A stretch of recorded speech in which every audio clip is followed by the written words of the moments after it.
Uh, for this evening, probably it's in some ways convenient for all of you if I already mention ahead that it's possible that we will be able to probably, I don't know, but within the set time frame, we will be able to cover some grounds about Buddha Dharma, of course. It's also possible that it may go further than the time frame, and so therefore, please be warned. And it is not a case where I have certain pith instructions to pass to all of you, or that I'm more intelligible than you. It's simply because to understand a simple recipe, it takes time. Since we are time oriented, it takes time. For example, this arrangement of flowers, I'm sure it is not as simple as just buying a bunch of flowers and putting them together, but there's a sense of sincerity that goes in it to arrange them and to be able to pass on that knowledge to, I don't know, a member of a family, or to pass it down to a friend, or even to the next employee. It takes time, you know. It is, I don't know, I don't know if it's whether fortunate or unfortunate to say the time factor, to talk about the time factor. But as I said, since we are time oriented, it cannot be avoided, you know. And so therefore that is there. And so therefore it takes time to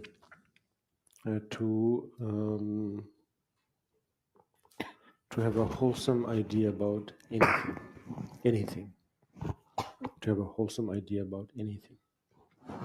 So, having said that, to cover a little ground or small ground,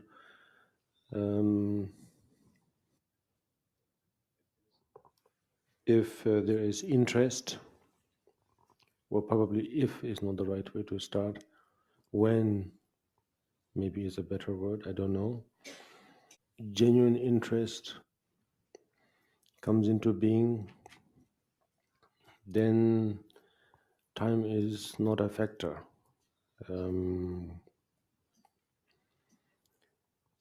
It's something that comes into being, such a thing comes into being for us when we have this physical condition, when almost without having to be taught, one could say, when we have probably from something very mild, if we have something like an apprenticeship, or to get a little bit more intimate, maybe the art of parenting. And then there is a far more volatile aspect where we develop a sort of the idea or the sense of friendship, you know.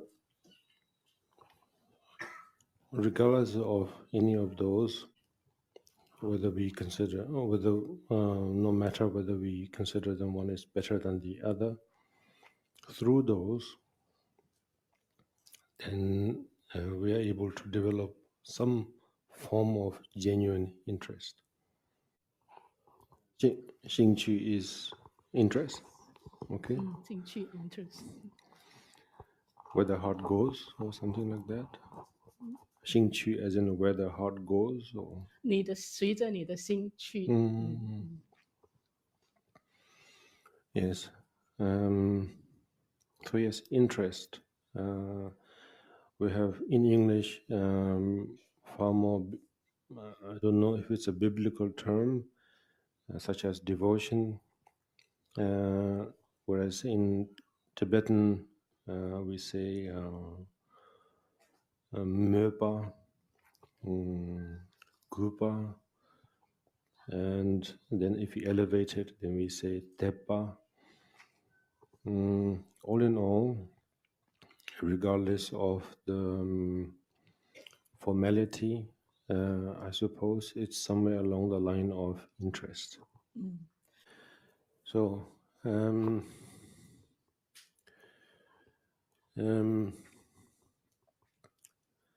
this, as long as this interest is there, then time is not necessarily a factor. We simply bypass time. Yeah. The time feels, the idea of time feels short when we have this interest. It simply bypasses everything. When this interest is not there, then even 5 seconds feels like a lifetime. So then, having said that part, then of course the title of this evening's talk is about something to do with modernism, how to implement Buddhism, or what the historical Buddha have conveyed, how to implement them, how to allow that to complement our current time. And the Shakyamuni Buddha have conveyed countless of knowledge, information, or methods, practices in so many forms. And so therefore, of course, if it'll be almost impossible to say what is appropriate for us. The other evening, when the subject was about mind training, Lojong, it was a great access point to allow us to enter into that, what is known as the path or practice. And so probably for this evening, in order to cover the ground of how to work with our current era or our current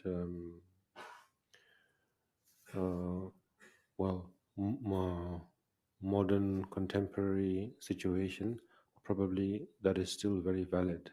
So during the talk, then we raised several questions. We raised several doubts, of course. And during the time of that talk, there were certain, I think, aspects where I wasn't really able to answer properly from my feeling, where I think I was a little bit too anxious in a way to deliver, but since we've had that session where we established a few, grounds, maybe tonight we'll be able to explore a little bit deeper. So, yes. So now, how do we make it? How do we go deeper? That's the question. It's like peeling an onion, where we think that the next layer may be it, but most likely it's just another layer that we come into, right after peeling. And probably that analogy might suggest something that although it is perfectly okay to correct, to peel when there is the interest to somehow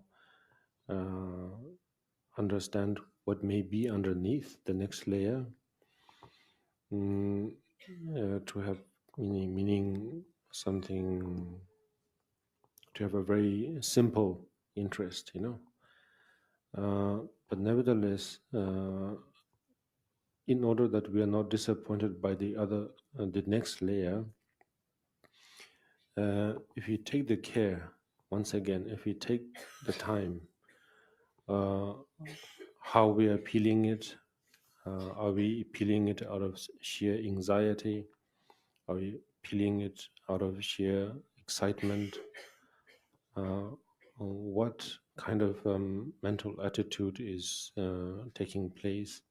Probably that would help in order to somehow not to be disappointed when we come to the last layer, in a way. In order to complete this analogy, obviously at the end we come across that point where there is no layer or such, and that feeling is probably comparable to the idea of feeling that I need to, well, the game is sort of over, and so therefore we simply restart again. And so the only thing that is there left to do is to probably replant the onion, so that we can start it once again, restart it once again. So having said that, then maybe we could continue from some of the questions that we didn't cover last time. We have 25 questions from last time. We covered 3. Before you arrived, we received another 32 questions. Okay. So okay. I think if you were to cover all, I think we'll take the whole night.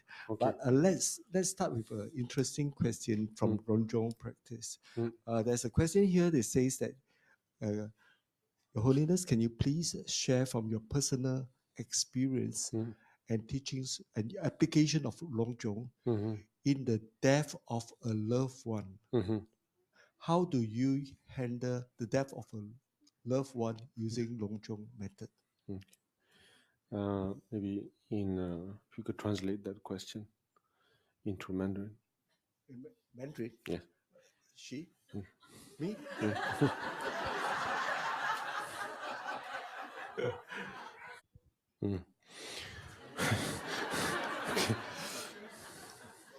It's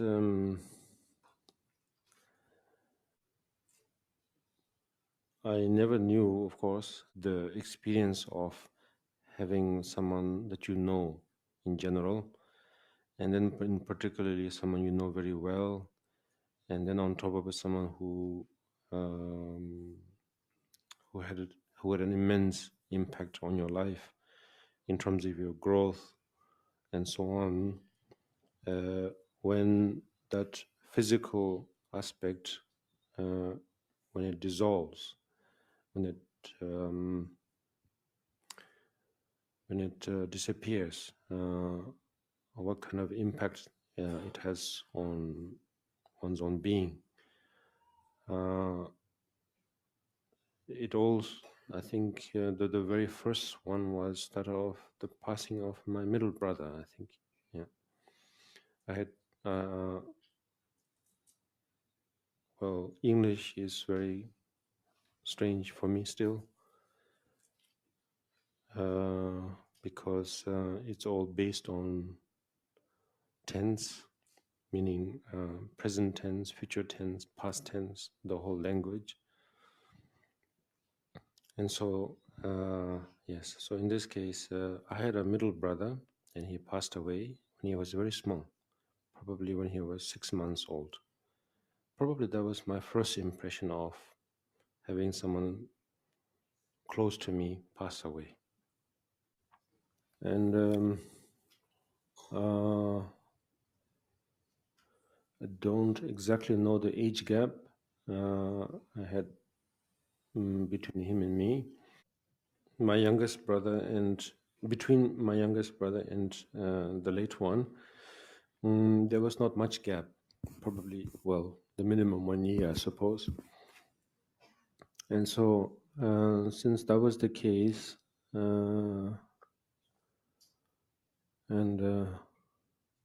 now what is the age gap between my youngest brother and me?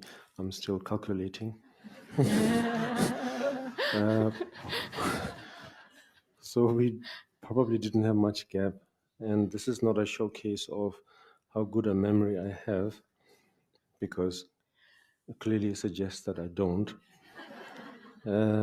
But one of the memories that I have is my mother carrying both my younger brothers in her arms, left and right, in the, what do you call it, blankets. And so anything to do with symmetrical things, I always had a very strong interest from a young age. And so therefore, when she was carrying both of them in her arms, it looked very nice, because she had one in each arm, symmetrical, at the center it was her. So yeah, those are the memories I had. So that direct approach was, I would say, very helpful in many ways, even though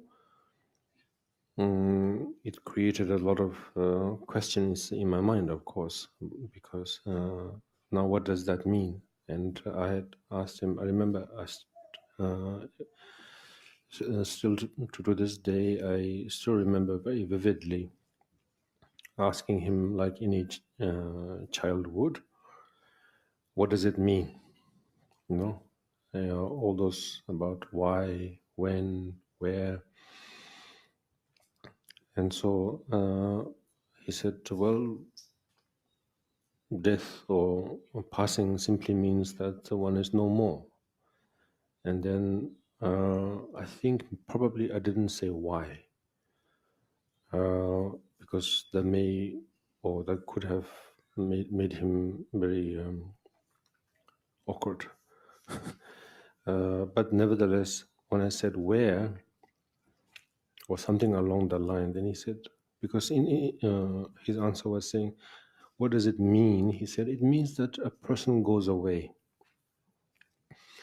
And I said, where? And he said, well, it's like a person goes away far into the distance. Then the notion that I have always is that, yes, it's logical that someone can go into the distance, but then eventually they will return. So I said, so okay, but when will he return? He said, well, in this case, it's going away into the horizon or distance, but then not coming back. That's what it means. Because obviously, when you are that small, you are constantly observing. So therefore, you can see your parents and people that you recognize becoming bigger, and then going further away, and then simply turning into a dot and disappearing. But eventually, somehow, one way or the other, they would come back, And so you are constantly sort of conditioned to think that that's the pattern. And so therefore, when you're introduced into a unique pattern, that it just goes further away, and it's just that blur line that you see and no more. It was very interesting. Yes. Well, not at that time, but now it's interesting. Yes. Yeah, I think these are things that we don't either remember or we have somehow neglected in some ways, because each of us, no matter how old we are physically, actually those memories are there, actually. And it's very, very interesting to remember those early memories. Because simply because of what you're used to, I think, what you think is it. And so therefore something going into the distance and then that reappearing again. The very same, well, not to say the same, but very similar patterns actually do repeat day after day. It's just that by now we don't pay attention to them. And like right now, the mother took the baby and walked away for our sake, of course. And rather than having a long distance, she appeared behind the doors. And such sort of similar patterns does occur actually day in, day out. Just that we ignore them by now. Yeah, we have become either a professional or we have just simply become accustomed to ignore them, and therefore it's just completely irrelevant. Yeah. So, well, without going too far away from the question, now, of course, when I was small at that time, when my middle brother passed away, that experience, as I explained, was there. But of course, at that time, I was so small that I had no real time to develop a relationship with my late brother so as to miss him and to develop some sort of emotional yearning and such. Then, of course, after that, as time goes by, then you come across more and more, of course, where you come across the passing of a dear friend or someone you know, someone who may be related to you, and so on. And now in the recent years, particularly in the recent months, then yes, many great friends, or one could say spiritual friends, have dissolved or passed away. And so accordingly, all kinds of emotions rise. And in our own way, of course, because we are all unique in our own way, and so therefore we have our own way of dealing with that disappearance. And I think in my life, if Buddha Dharma wasn't there, I think my take on each of those experiences would be very, very different.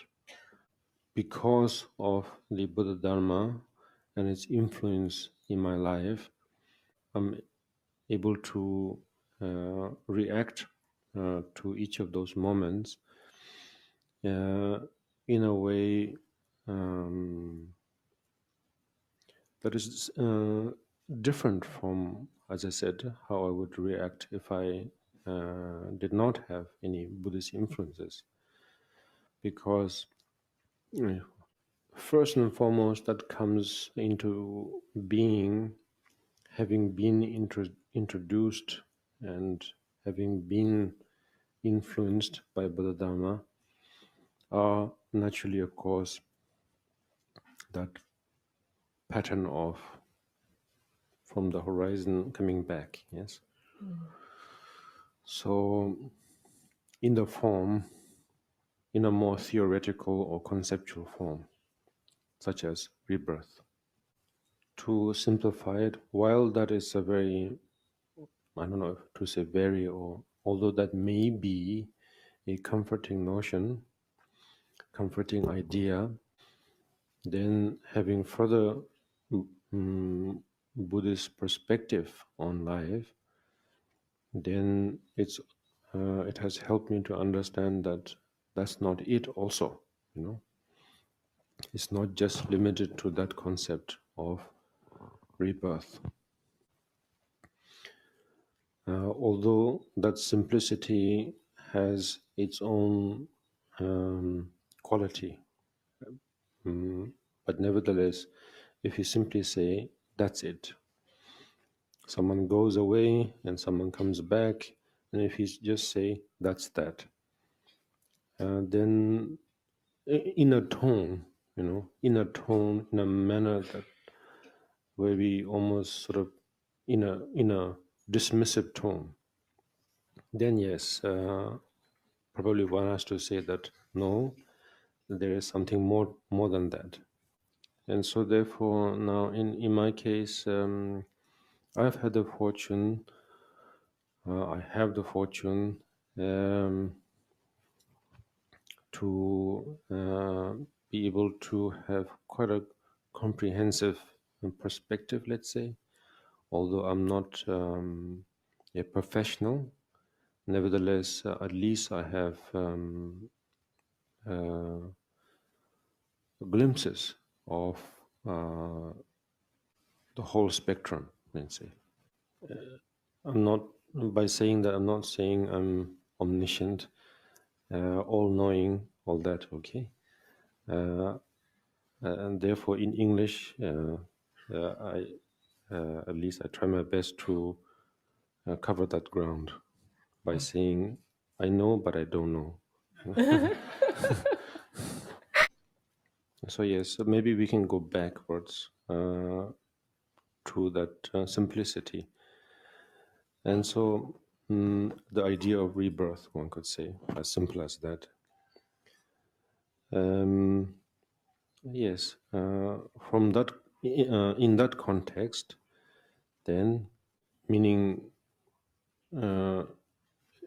if we don't regard rebirth or causality in a dismissive way, or in a hurried, you know, as if we are too busy. This is just nuisance, you know. This idea of rebirth is just it's a bothersome thing. It's a nuisance.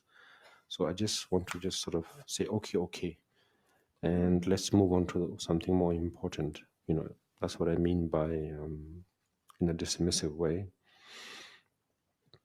Then it is interesting. And we can explore a lot from there. So if we are not hurried, I will please mark that point so that I can come back there, because globally and particularly here in this nation, city, state nation, yes, everything is the whole life evolves around time, first of all. Then meaning it's not a negative opinion or demeaning thing to say, but nevertheless, however, I shouldn't say but, I should say however, since the whole culture is sort of more and more focused on time sensitivity, the idea of taking time, you know, making time, and giving care to time is or may be a challenge, and so therefore now focusing on such a topic like that of in this case the experience of having someone pass away, and particularly someone we know, compels or demands or it requires that much of care, actually. Yeah, not that we have to go against our culture or mentality, but nevertheless, at least we have to know that, at least we have to be aware that it requires time. So was that clear? Somewhat, yes, because I did jumble up a bit.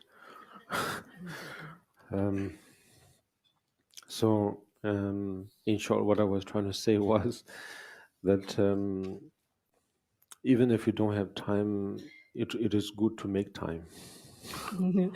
赚钱 is 是很有用，可是赚时间是更有用。对。So it means basically sort of investing from oneself, I think, rather than from the external factors. So yes.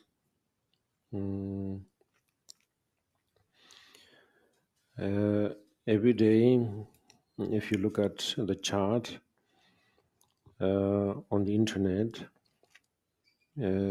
which I became accustomed to during COVID, which which may have become a practice during COVID for all of us,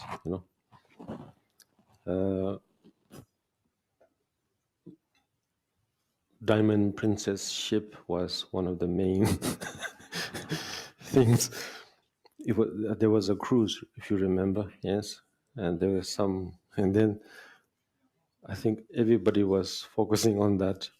How are they managing?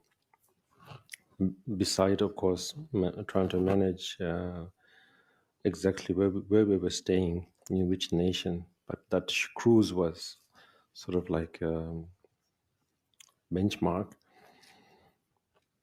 So likewise, from now, I forgot the website, since now COVID has become a dream, long distance dream. Nevertheless,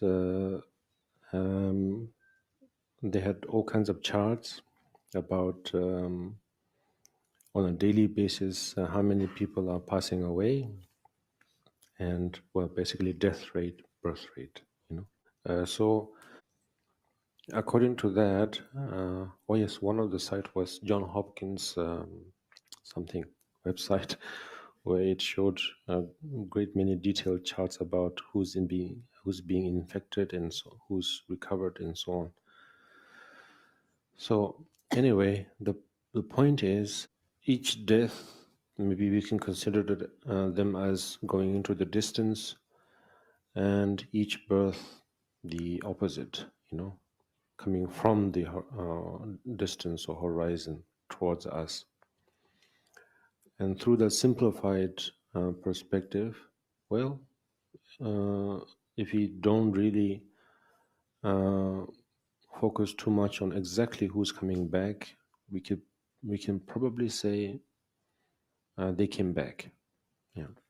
But of course, when each of us have our own unique way of distinguishing who is who, then obviously after a certain distance, then we begin to see the style of the walking style,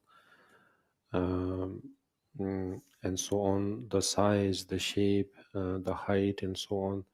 Then we can distinguish further and further that if this is someone I know or I don't know. Yes.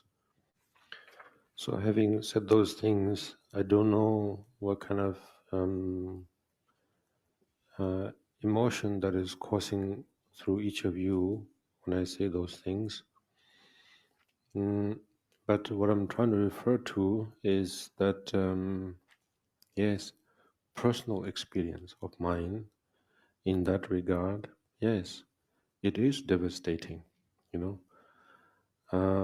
It's that same experience all over again, that someone goes away and they don't come back.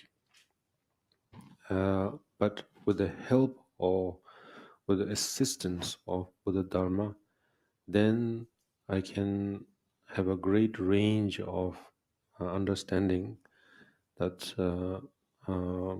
first of all, it is just normal that the physical aspect does disappear simply because it appeared in the first place. And then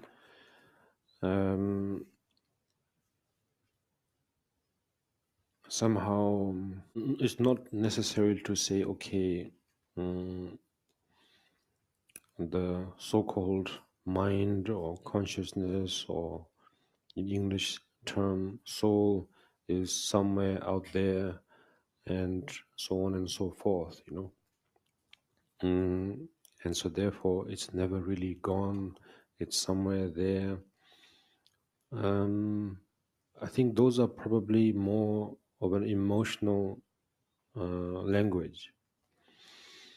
Whereas from a Buddhist perspective, yes, there a clear distinction between mind and matter, or the consciousness and the physical aspect is made, because otherwise we will not be able to have a proper conversation, of course. But nevertheless,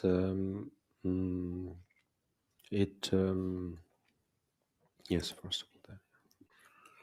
From a Buddhist perspective, the mind and matter, or consciousness and the material and so on, is seen as interdependent, or at least explained as interdependent.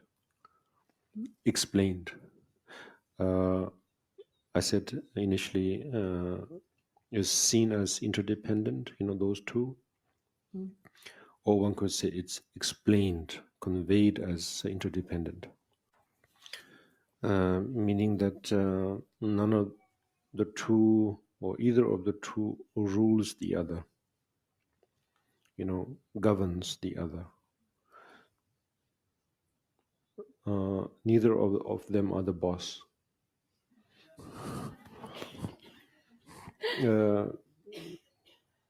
No 老板。没有老板没有。Yeah. You know, mind and matter, it's not that one is superior than the other. It's like saying it's there, yes. In order to be able to say it's there, we need to have something that is not there. So there is this, of course, classical debate about who's the boss, yes, the brain or the stomach, yes. So it's mutual, you know, it's interdependent. Yeah. So if you didn't have this complication, Buddha could have just simply talked about the body and not about the consciousness, you know. But it's inevitable that as long as we develop a habit of thinking that there is a body, you know, then naturally the idea of the opposite comes into being. It's inevitable. So in that context, yes, the physical aspect can and does, or one could say will, dissolve. And because of it, if you feel certain emotions, you know, to miss that aspect, you know, the aspect that we are used to, should they dissolve, if you feel sad, if you feel like mourning, it's absolutely correct or absolutely okay to allow that. But at the same time, how to say,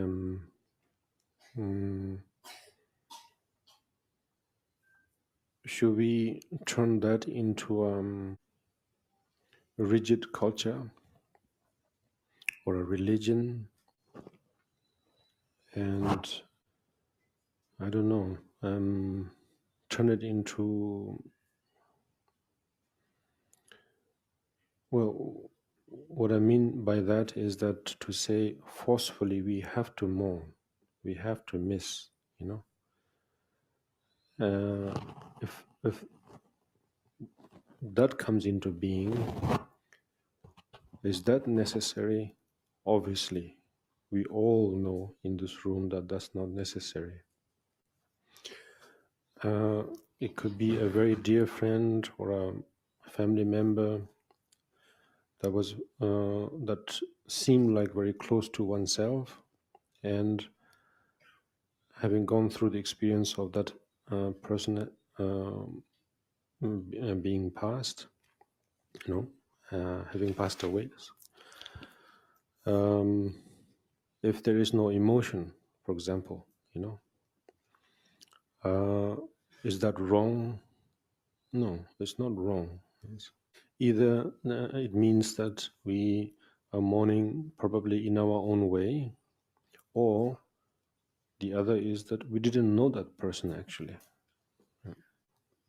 We didn't really know that person intimately as we thought. In short, there is nothing,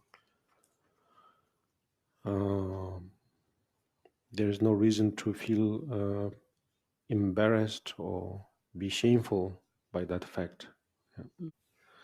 So, having said that, yes, personally, the very dear individuals in my life, as time goes by, they seem to disappear more and more. And particularly the individuals that I know or from my own level, who I feel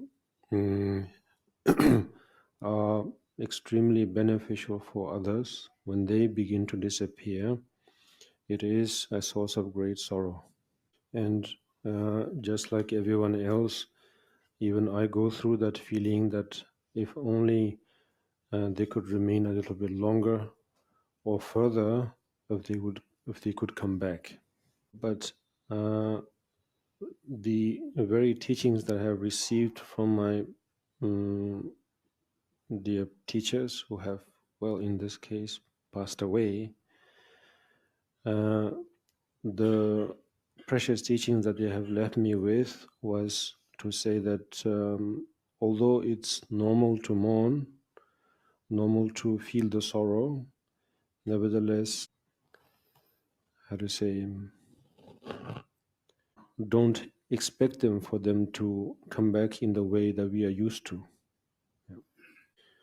And because we are so used to, or I was so used to thinking of my teachers, my friends, in a way that I was used to. It is as if they had such wisdom, those who passed away, that once they knew that I knew them, they knew that their existence was, or at least their appearance or manifestation was no longer useful. Yes, it's yes. The point, yes. The point is that, you know, we all, you know, our parents or our teachers, let's say, or our disciplinary masters, yes. Initially, they seem to invent all kinds of methods for our sake, for our improvement. Yes, they already know more or less that at some point we will overcome their methods, because we are intelligent, of course. We are not stupid. Yes. And so therefore, accordingly, they will constantly shift and change their advices, their methods, their teachings. Yes. But once we mature enough to be able to know exactly when the discipline is going to come, we already develop or deploy all kinds of tactics to evade them. We know we have invented all kinds of loopholes. That's when they know that they are kind of mature enough, and so therefore they have to change their tactic, and the disappearance is probably one of them. Was it clear? I hope so, because the meaning is something like, to repeat again, because I'm not so satisfied.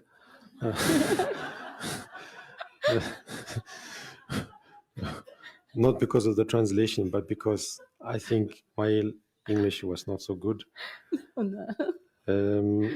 Because I every now and then use a term called nature's mercy, which it's maybe is too strange, but nevertheless, there is this beauty, there's this constant and all-prevailing beauty, which maybe we can call it Dharmakaya, I don't know, but I don't like to use the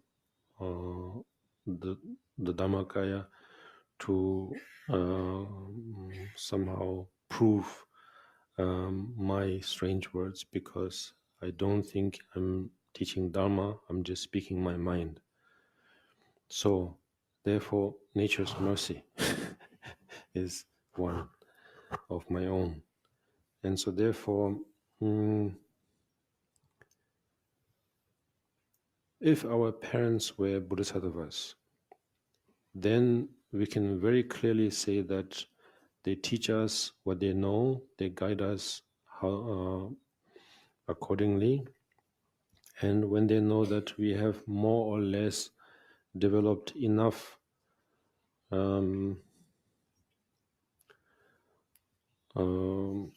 skills or treachery,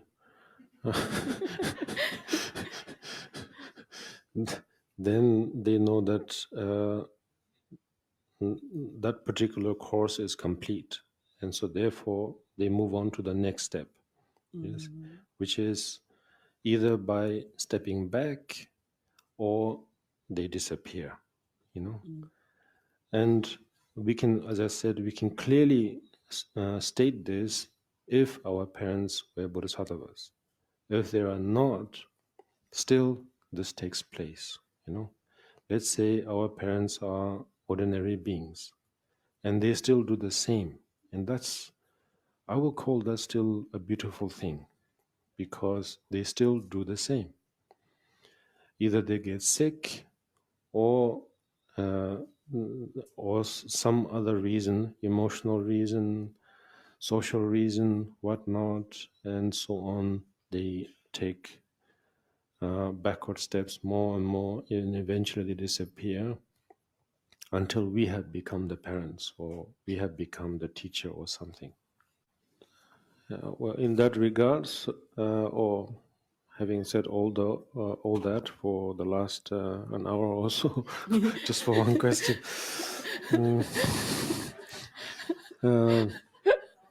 A long ride. Yes. What was the question actually?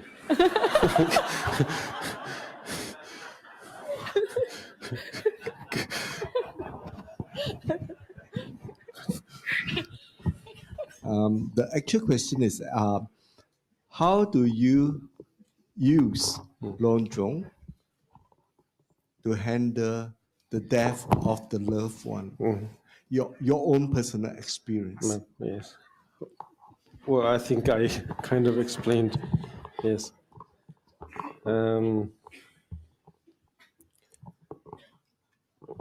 And so in order to answer that, I will go a little bit forward with what I said just recently. So yes, so in this case, you can see the difference between a bodhisattva and and like ourselves. Yes, that the course of so-called nature is like that. It has no favoritism, no no ism at all. Yes, at the end, and eventually it not really force, but the circumstances naturally sort of nudge us, let's say, to, well, not really to say grow, but to be aware. Yes. And so the difference between us and the bodhisattva is that they are able to, they first of all know that fact, and secondly, they flow with that. Yes. And so therefore, it's not a lack of compassion from their side. When they disappear, they just know that there is no other way other than taking well, still the English idiom is not correct, but sort of taking a back step and letting us come in the front and take the front stage and then gain experience. So probably in the midst of all that, you can find some answers. Answers.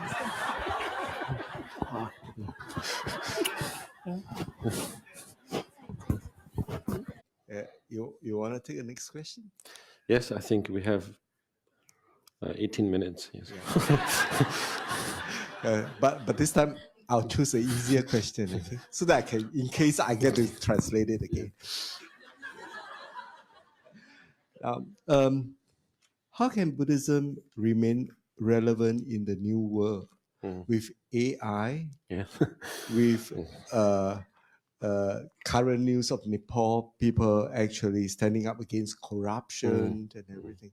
So actually, personally, in some of the studies, especially during COVID Yes. and during war, people give up on religion. So how can Buddhism be still relevant? Yeah.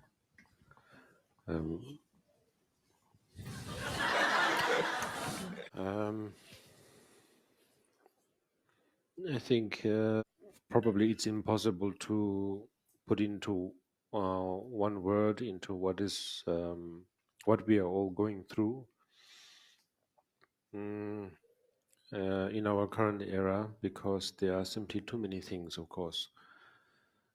Social unrest, natural disasters. Probably we can just summarize into those two if you really try hard. And so therefore, does Buddhism have, or not does Buddhism, but how can Buddhism, I don't know, give some support, yes, in this sort of, I don't know, very violent current? The answer is quite vague to begin with, because Buddhism wasn't really designed in the first place to solve any problems, actually. It's something that came into being with each, I don't know, with each experience. Yeah. Meaning, yeah, further, yes, further. Meaning Buddhism wasn't a tool to sort of solve to solve problems in the first place. It wasn't designed in that way. If you look at, for example, the Vinaya aspect of the Tripitaka, or I mean of the practice of Buddhism, each of those sets of disciplines sort of came into being according to the circumstances. Buddha never said in the first place, these are it, and you must follow these. Actually, in the very first place, there was nothing. There was no discipline to speak of. So, likewise, in the manner of the types of meditation methods and so on, Buddha never said in the very first place, these are things you must do now, from here onwards, or so on. And with each arising circumstances, then something came into being. And this this particular part that I've said so far is coming from, it's not something I've invented or something, but I think it's coming from the fact that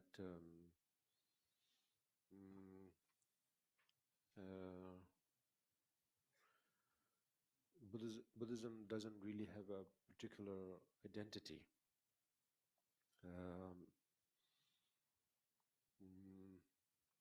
It's sort of, it's like a wanderer, and it accords with at a vast plain. And then accordingly, it sort of complements that environment. Yes. So in this case of modernism, yes, I cannot really say how it will evolve. Actually, yeah. Yes, it is true. I did bypass that part where we normally say, oh, Buddhism is not a religion, or not exactly a religion, not exactly a philosophy. Now we have been saying that for some time, so therefore I thought no point to repeat that anymore. That's why I'm saying it in this way. So yes, social unrest of various kinds that's taking place around the world, war, disease, of course, which we felt very recently, and then now, yes, the artificial intelligence. Sometimes I think we make things larger than life. I think, and because we cannot measure, we can measure a change, and so therefore, if there is something alarming, I think, or when something alarming takes place, Buddhism really doesn't have to come into the rescue like a hero, I think, yeah. The fact is, I think each and every one of us are intelligible enough to know, okay, what is the consequence of a certain, I don't know, either natural disaster or social unrest is due to a lack of moderation or something, and so we all know it, yeah. And that knowing quality, that knowing ability, if you just don't name it and just leave it as it is, probably it's all right, yeah. But then socially, of course, when we think that when that presence of that equality is very apparent, it's only natural and once again inevitable for us as society to name that, as if it's a thing. And so likewise, we have named those qualities in various ways, either as philosophies or religions or such and such. So if you view it that way, we can kind of see the birth of Buddhism, you know, because when such wisdom or intelligence comes into being, we cannot help ourselves but to name that, yeah, to label that. I think of course it's not out of negative intentions or something. It's obviously coming from good intentions, yes. So therefore, we have named it, or labeled what a prince had discovered through his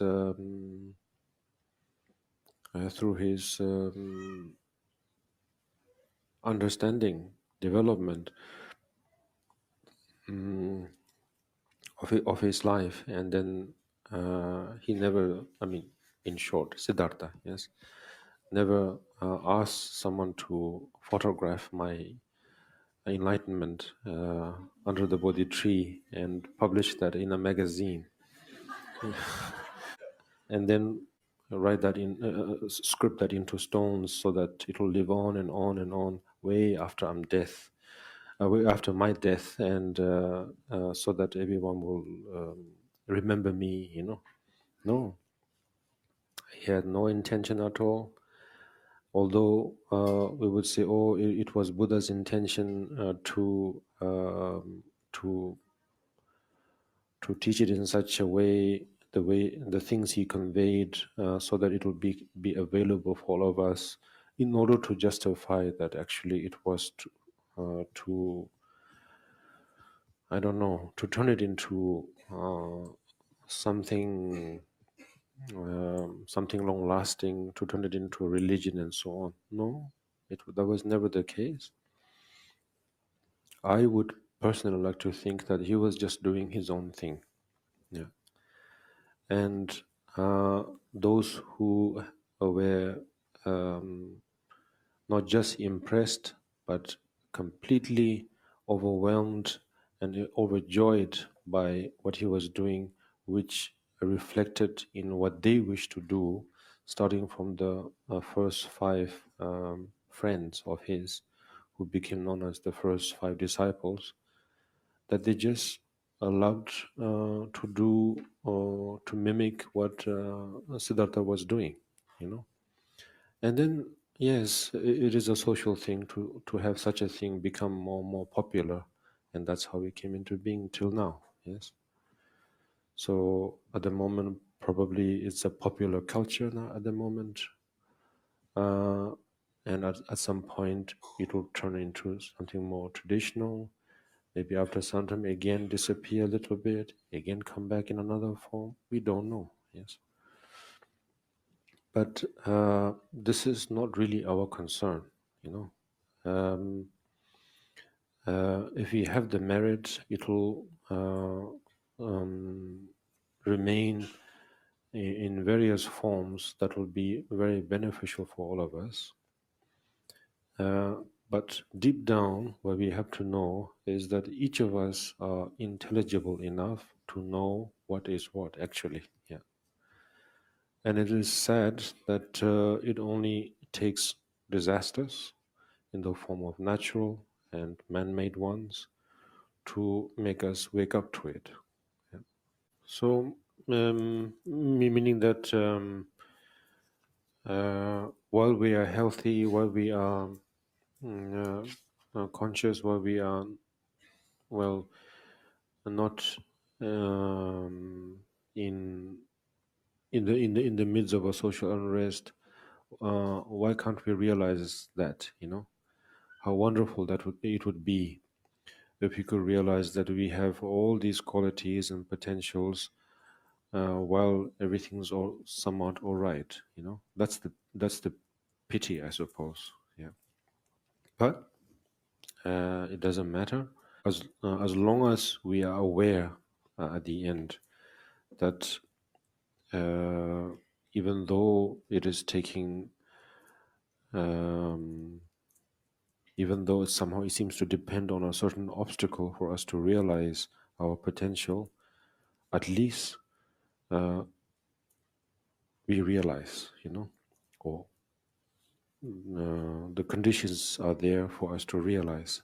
And if that takes place, then it's all right. Yeah.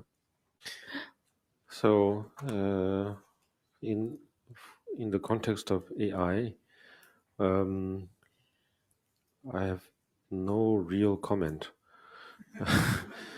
because every time the term AI is mentioned, all I can think of is Skynet, which to the certain enthusiasts it will speak, to the rest it means nothing. And so all I can think is, if the general notion of, I think, AI does persist, and I'm not talking about just ChatGPT. At the moment, I'm against it. But I can pretty much predict that at some point it will envelop me. But till then, I would say that if these technologies does, I don't know, in some ways have an impact on us, I don't think it would be a negative one. Yeah, meaning that every technology that we have invented so far, starting from, I don't know, electricity, and then now microphone, and then I mean, I'm just thinking of the most used technologies that seem to really help us. Yes, otherwise I'll have to shout. So when we think of this, of course, the saying is there, which is, I think, evergreen, and that's why I didn't repeat that. It's all depends on the user. But the other fact that I'm trying to draw on is that that it depends on what was it? Yes. Normally, all these technologies are supposed to make our life more comfortable so that it will give us more time. Yes, that was the whole purpose of all these technologies. It was supposed to give us time. Yeah. So that we don't have to worry about washing the dishes, planting crops, and harvesting them, and transporting us from one place to the other, so that we could focus on what we deem most important. Of course, as Buddhists, we would say so that we can meditate more or something like that. Yes. And so if that happens, then that's it. Yeah. Because the technologies are basically like with any technology, we have depended on horses, cows, and so on, pigeons, the first generation of SMS. So therefore, if that these technologies are basically neutral, yes, it's completely neutral. Yeah. And so therefore it's well, I didn't want to repeat, but I'm repeating. It depends on the user. Yes, the attitude of it. Yes. Actually, for the last 2 days, from this morning till now till late afternoon, I was preparing already for one of the questions that I thought I didn't completely answer last time, which was a question between what was it? What if we lost the will to live or the will to work? So I had prepared a lot, but for some reason till now I took the whole time to talk about other things. Yes. So therefore, I don't know if you need to continue on that aspect, or something else.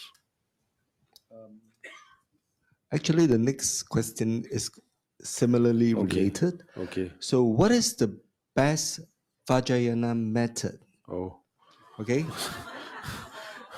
to deal with post-trauma Yes. disorder, PTSD, Yes. anxiety, insomnia, depression. Yes. Very good. Okay. According to Buddhism, somehow PTSD, yes, it's sort of irrelevant. Because there was no yesterday. Yes. So it's interesting, of course. But nevertheless, yes, of course. Beside the humor, in a fast-paced culture, which we are trying our very best to turn all corners of the globe into, obviously we haven't. What happens, I think, is that then we are not really able to be present as much as we would like, you know.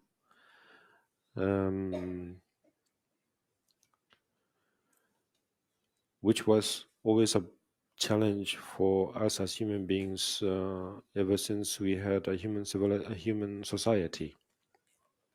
And with this fast-paced culture, it makes things more and more difficult to be in the present, I think. And so therefore, then in order to make up for it, then we, I suppose, have no choice or option but to somehow rely more and more on the past, you know, which is not necessarily a bad thing. I mean, that's the thing about, I don't know, nature or life, or in in in um, in Mandarin, 自然, you know, is that somehow everything works out. Yes, at the end of the day, yes. There will be a lot of commotion here, there, and there will, every now and then, there will always be a point where we feel that, okay, I think it's ruined. I think we have messed this thing up. I think that's the end, you know, almost to the edge, yes. But somehow, for some strange reason, things work out, and I'm not saying that's it, you know. But nevertheless, when we are trying to be, when we become one-track mind, into thinking next, then somehow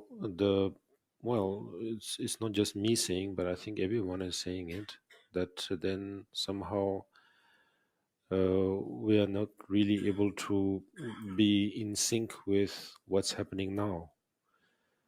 And so therefore, then we have no choice but to sort of record what we think is happening now, so that later we can review it, you know. And so I don't know, maybe the PTSD, is it? I don't know.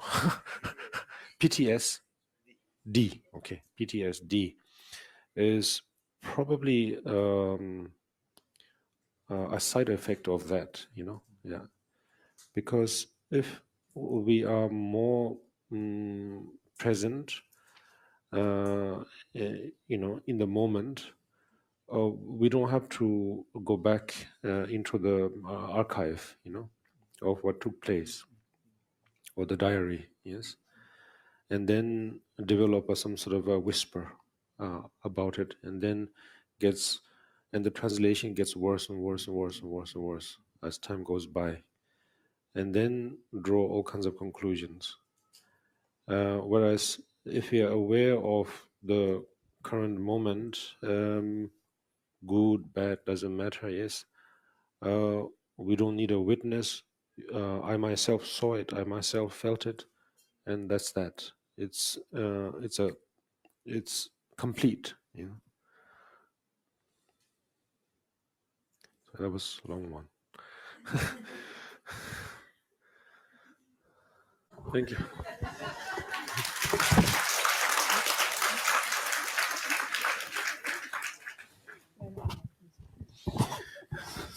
So,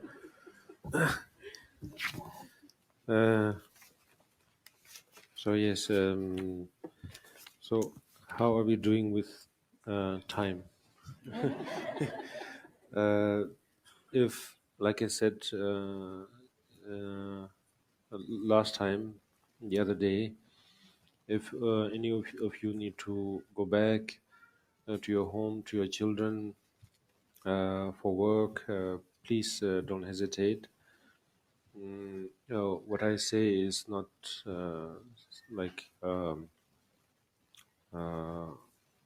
paid instruction or something, you know. It's just plain gibberish. And so therefore, you can listen to the recording and develop PTSD. Yes.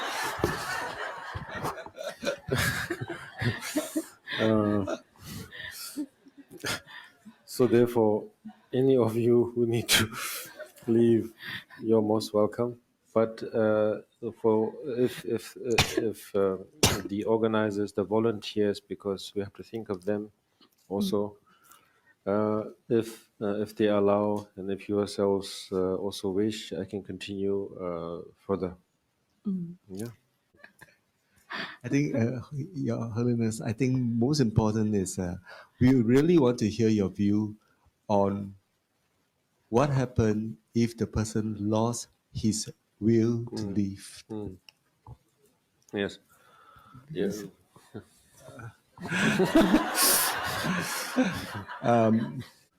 So initially, I tried to reflect for the last day or two about that.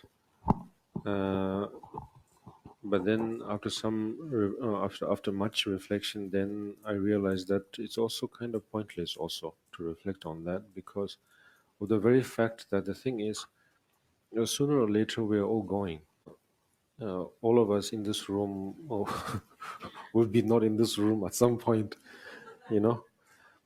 And so therefore, it's a very peculiar thing to think of, I don't know, going earlier. Yeah. I suppose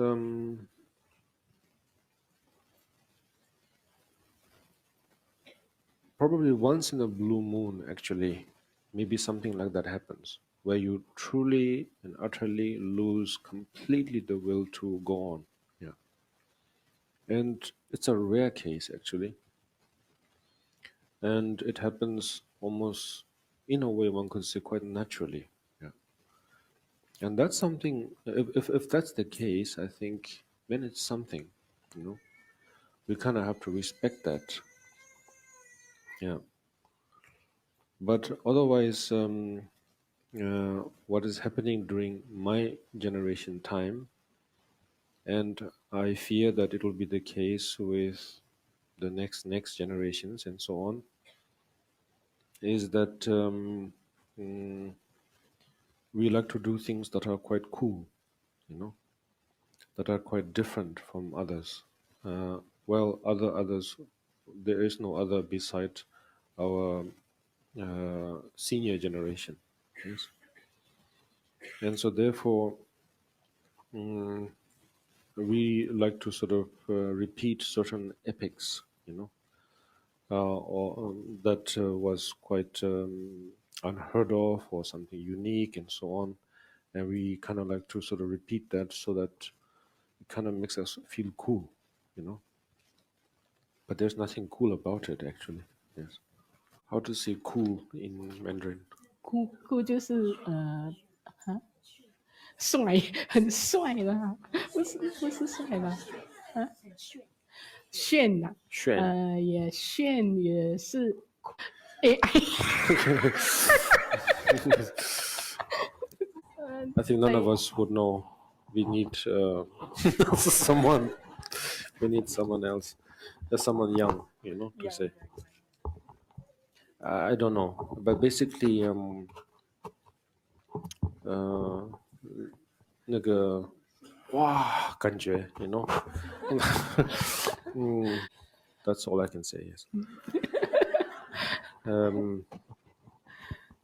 炫炫the common word is like very different 帅 like that, in trend, no. Okay. Anyone in their 20s who can 很潮okay 潮很潮流。Anyway,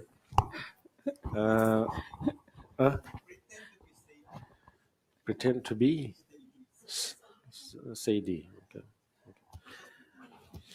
Anyway, I suppose it's part of human nature where we would like to capture and repeat what is rare. Yeah, like truffles. The rare mushroom. Not the drug mushroom, okay? And so now, all I can say is that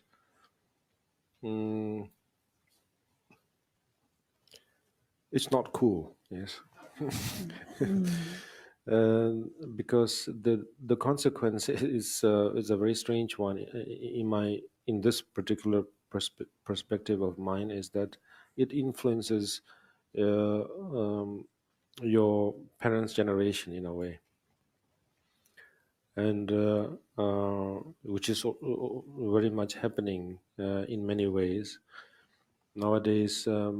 Most of our parents, not my parents, but otherwise most parents, they are copying their children's clothing trend, their lifestyle, and so on. and then you can just see how repulsive that is to you when your parents follow your fashion style. So therefore you are having that kind of ripple effect on society. So therefore that's one of the things that I wanted to say. But the main thing is that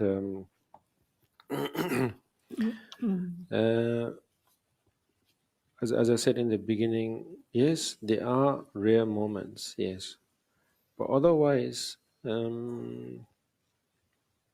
if we really look around, there is actually not just plenty but countless of reasons for us to find all kinds of drive, will, reason to go on. Yeah. In fact, it's countless. Yeah, really countless. So therefore, of course, I'm not saying that. Although I already said it's not cool, but beside that, it's also there is also no room, no place to say don't or please don't. Lose your will to live. There's no way. We cannot stop it. We cannot prevent it. But we can at least sort of help oneself, help others also, to see what kind of conditions we have. What we, meaning in the context of the condition we have, which is basically the human condition, compared to the other conditions such as animals, where we deem as lower and gods as higher. they just do not have what we have, in short, in terms of the conditions to experience, to express exactly what we feel, and to understand, and for others to understand us, and for us to understand others. It's something that only we have. Yeah. Animals, no matter how intelligent they are and sensitive they are, the thing is they cannot communicate properly. Gods, they have all the means to communicate way better than if we had, I don't know, millions of AIs we would have at our disposal. They could move not just mountains but universes and universes, actually. But somehow they are completely distracted, and so it is as good as they don't care. Whereas like for the enthusiasts, like Vogons, from the guide to the hitchhikers, yeah. Yes. So yes. So therefore, anyway, we human beings, while we have this condition, it's not really we, but as long as we have this condition, which is very short and fleeting, we can complete, as I said earlier, we can express exactly what we are feeling, because we have the most sophisticated languages. So, meaning we can express, or we have the technology of language far more superior than just saying, "I hungry, I eat," Um, but to but to say far more mm, elaborate than that to a point where we almost feel that I can read your mind, and so therefore, if or not to say if, but and therefore there is every reason for us to actually explore this, because I think one of the main reasons why we lose the will to live is because we only, well, maybe it's due to our upbringing, maybe it's due to circumstances, we only saw a very small corner of the world, or a very small part of life, and we were so used to that, and that we thought that was it. And so obviously it is only natural in life to have disappointments, yes, of all kinds, from family, from friends, from society, whatnot, yes. But if you just widen that perspective, or if you zoom out a little bit, then we will see, not to say the larger picture, not in that sense, but at least we will see far more interesting things, actually. Yeah. Yet not too foreign. It will be still very much related to the very first corner that we know, or that we knew, but sort of somehow seeing that the the only world that we knew so far is actually connected and interdependent to many other things, and therefore then develop a sense of curiosity, yeah, and not just having to just survive, but actually develop curiosity. Did that make sense? So yeah. um, it's too general, yes, that's the thing. So if you put it in a more in a context where we are more used to, then actually I'm not trying to be radical or be provocative or anything like that. uh, I'm not saying that's not in my nature. I can be provocative, uh, in my own time. But for all of our sake, of course, I should be level-headed. So therefore, I would say something like, the thing that we often try to focus on at the beginning of every practice, Dharma practice, renunciation. That's something to think about in this context. Because, of course, in a more traditional manner, we can give all kinds of reasons why not to lose the will to live, because we have a precious human body. But that could make things worse, rather than helping, And so, therefore, obviously, Buddha is all-knowing, and it's evident in the way he has presented, by beginning with the idea of renunciation.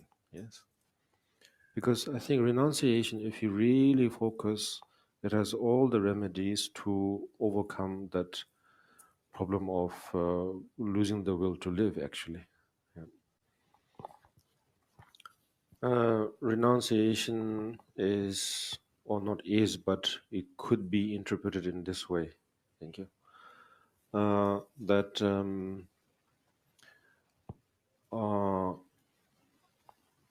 losing the will to live, of course, is coming from, I suppose, from constant disappointment, depression, and therefore not being able to, at the same time, not being able to express that out, and therefore you are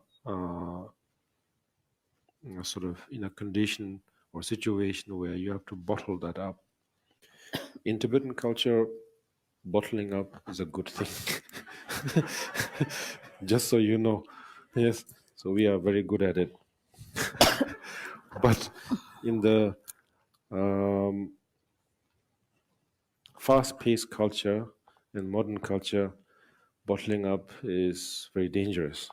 So in the case of the renunciation, it's a very interesting aspect, because of course it's almost like the borderline.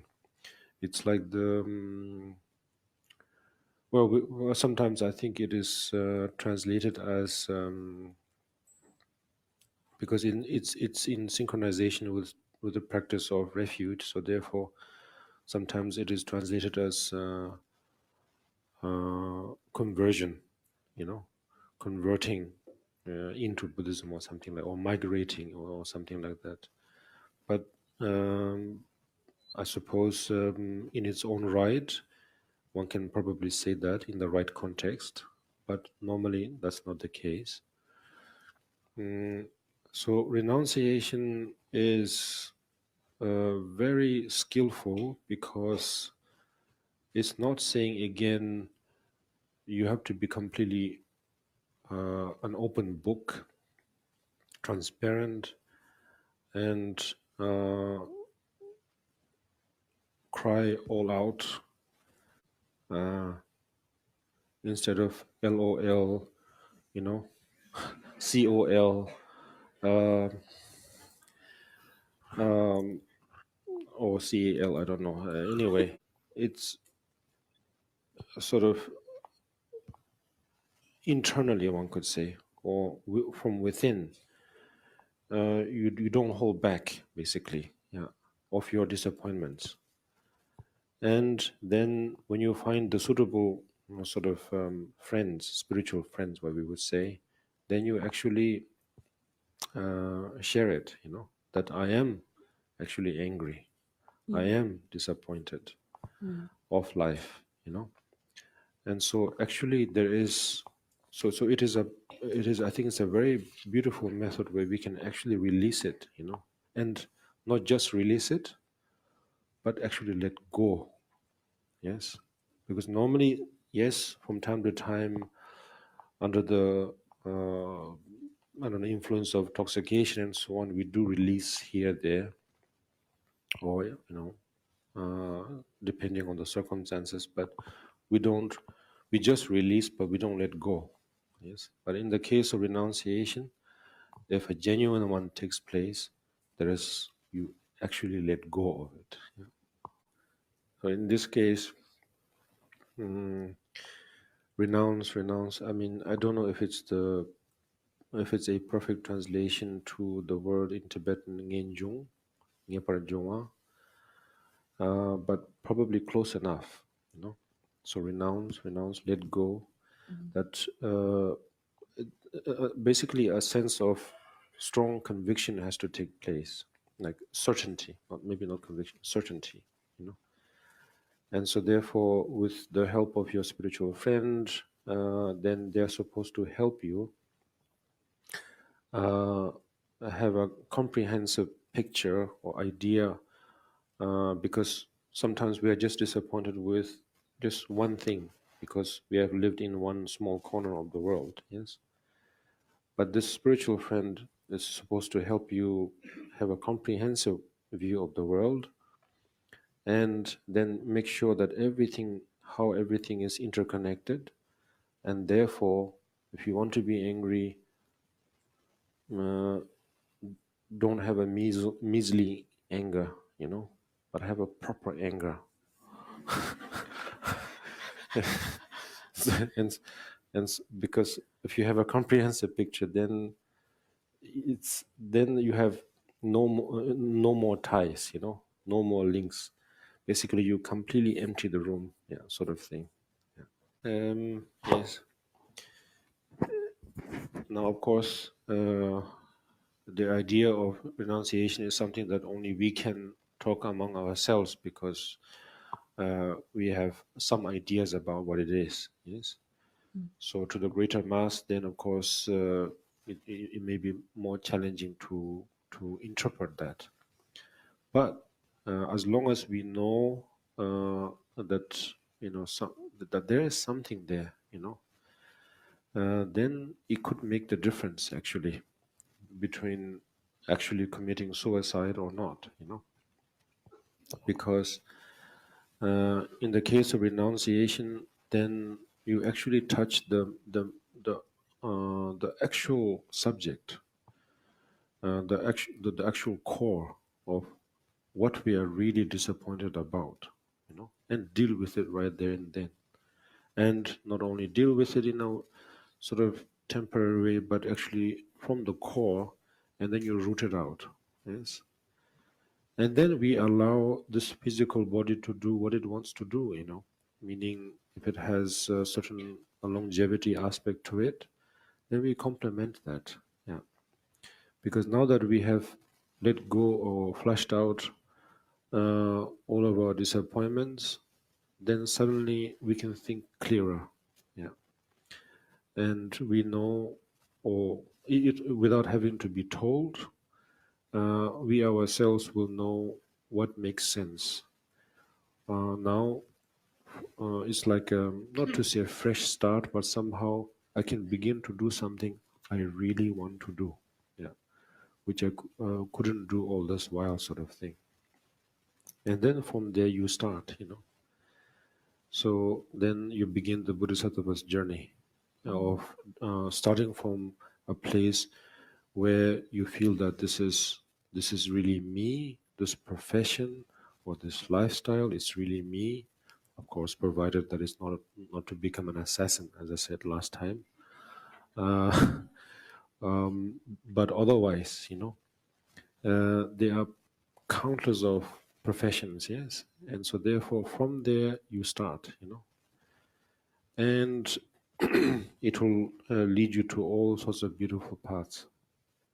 Every year, or this time also, we did the uh, practice of aspiration, yes, and then annually also we do the aspiration prayer practice at Bodh Gaya, and the main text that we use there is that of the King of Aspiration prayers. And I don't know if there are translations about how that text was, or how that sadhana or prayer was founded, or let's say composed. Um, uh, but there are some, of course, existing in Tibetan, but I think in English, I'm not sure if they are still available. If they are not, it's a good project. If not, um, if it is available, great. So one of the things that I like about that part of the founding is that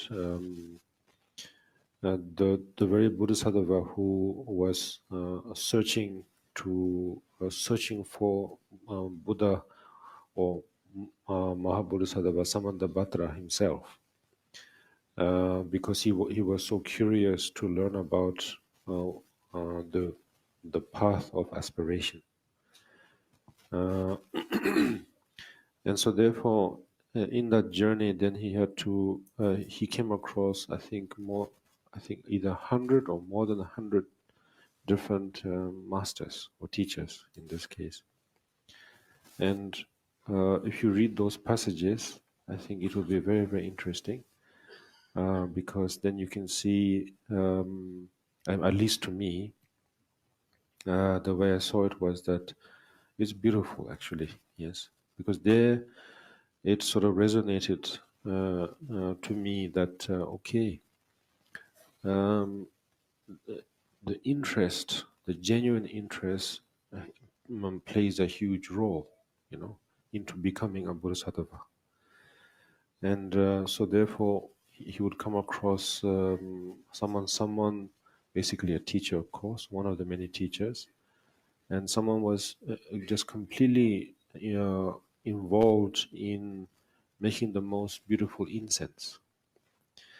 And that would mean, of course, that would involve, of course, all sorts of things, gathering the herbs, knowing the technique of how to make incense and so on. Yes.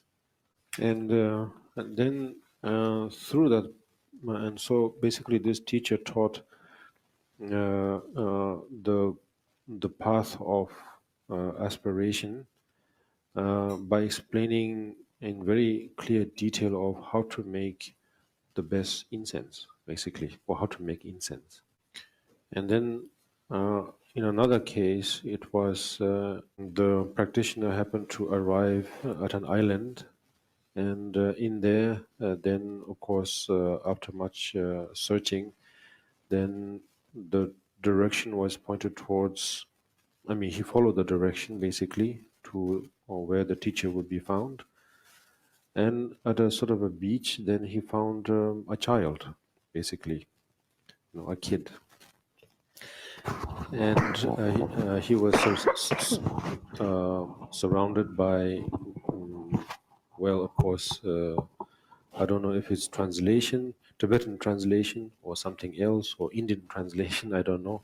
It said millions and millions of children were around him, but that's either Tibetan or Indian exaggeration, because we like that. But basically, it is safe to say that this kid was surrounded by many other kids. Yes, and what they were doing was none other than playing sandcastle. Yeah, nothing else. Basically making beautiful decorations and beautiful forms. It is said mandala, but I would just say sandcastle. And so therefore, and through that, this child was able to again explain the ways of or the path of aspiration through that sheer building of sandcastles. Anyway, I deviated a bit, but nevertheless, the point is that going back is the renunciation. Yes, I really think and feel that there is something there. We have to be honest. Any one of us in this room are reliable to committing suicide. At any given moment. Actually, yes, we have to be honest about that. And can we stop it? No, we cannot. Yes, but can we make our life interesting? Can we make our life meaningful? Then yes. How? Well, since we are supposed to be practicing Buddha Dharma, if you focus on renunciation, we will find, not to say a great distraction, but actually something that will overwhelm the measly idea of suicide. Yeah. So I think I have done enough. By now I can see your legs needing some stretching. So therefore, I think maybe this is it. Yeah. Or would you like to have one more? I don't know. No. Okay. There was a clear no. The cheeks were like, oh, jiggle. You know?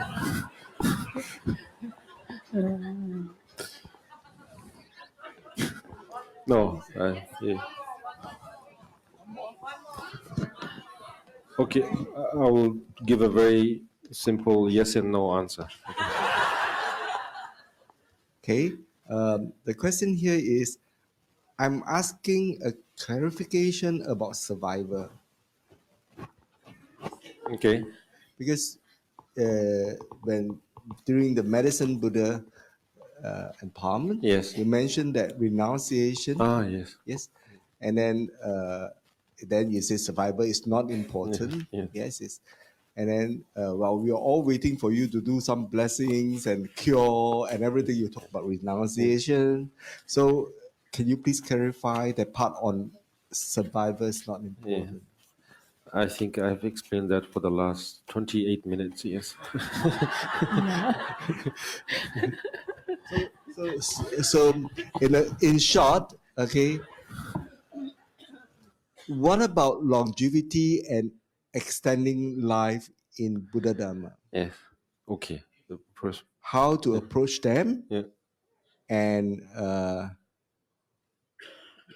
how do we turn that obstacle into a path? Yes. And you want me to translate? Yes, please. Yes.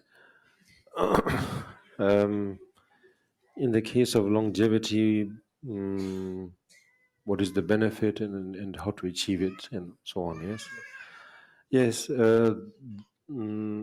It is very safe to say that the methods are there, and if you follow the sadhana carefully, it is achievable. It's not a fantasy. Yes, that's very clear.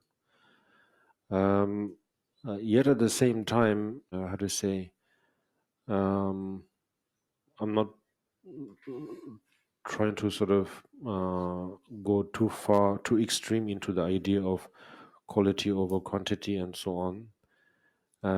But nevertheless, that still is there, meaning that should a proper renunciation take place, then any given minute, hour, a day would seem like a lifetime, and each of us would feel extremely productive, I feel. Yes. And we will feel like as if we have lived for eons. Yeah.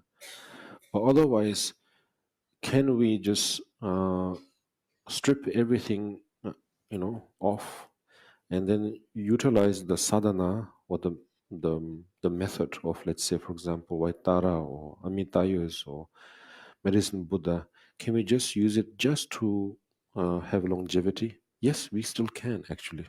Yes, but if you do it, then or prior to doing that, we can just try to imagine, how it would be if you could live more than 100 or live to 150 or 200 years old, and the reality is no friends, no family, and alone. So scratch that. Let's say we all live up to 150 years or 200 years old. We will be so tired of each other that actually it would create the idea of suicide. So, yes, there we have it. So, yes. So I suppose at the end of the day, it's quality over quantity. Yeah. So then with that, then I would like to wish you all a very good evening. I would like to thank Venerable Shangpa Rinpoche for making this occasion possible, along with our organizers, volunteers, and everyone, so that we could meet like this, spend time like this. And of course, it's not over. We have the 2 coming days where we could still focus on the practice. So therefore, I look forward for that. And so till then, I wish all of you a good evening. Thank you so much. Sonamdi tamje zeba nye tomne nye ben danam pamje ne jega nanche balam tuk zeben sole rowa sho.